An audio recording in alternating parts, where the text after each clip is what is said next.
Яшелчәләрне башта гаиләсе өчен генә үстерә райондашыбыз кечкенә кызын карарга кеше булмагач, эштән туктарга мәҗбүр була. Шул чорда бакчачылык белән ныклап шөгыльләнергә кирәк дигән уй туа үзендә. Бу өлкәдә ул инде 22нче елын эшли.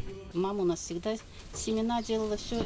Хозяйство же большое было, огороды, все это выращивалось. А потом уж мы там как бы помогали, а сейчас уж приходится самим все делать. Бүген райондашыбыз барлык шартлары туры китереп ясалган теплицада 15 сорт помидор үстерә. Чәчәкләрне дә күпләп үстерә. Бархатцы, сальвия, астра, петуния җәй әйләнәсе үз ихатасын гына түгел, башка райондашларыбызның да бакчаларын, ихаталарын бизи.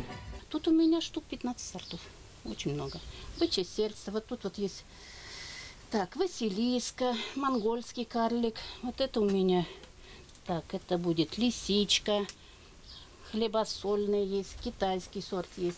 Ну, короче, 15 сортов. Татьяна Васильевна помидор үсентеләрен айрым савытларда үстерү отышлырак дигән фикердә. Бу очракта үсентене теләсә кайчан күчереп утыртырга була. Все это держится в доме, потом уже тут делается. Где-то с апреля я вот начинаю топить здесь, и вся рассада идет сюда уже из дома. А температура в теплице какая должна быть?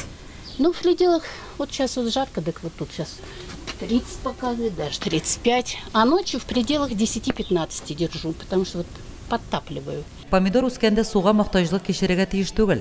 Помидорланган чорда су җитәрлек сибелми икән, ул үсүдән туктый һәм помидор ярыла башлый. Помидорга суны төбенә генә сибәргә кирәклеген бакчачылар беләдер. Лилия Шәймиева, Динар Нуртдинов, Мөслим телевидениесе.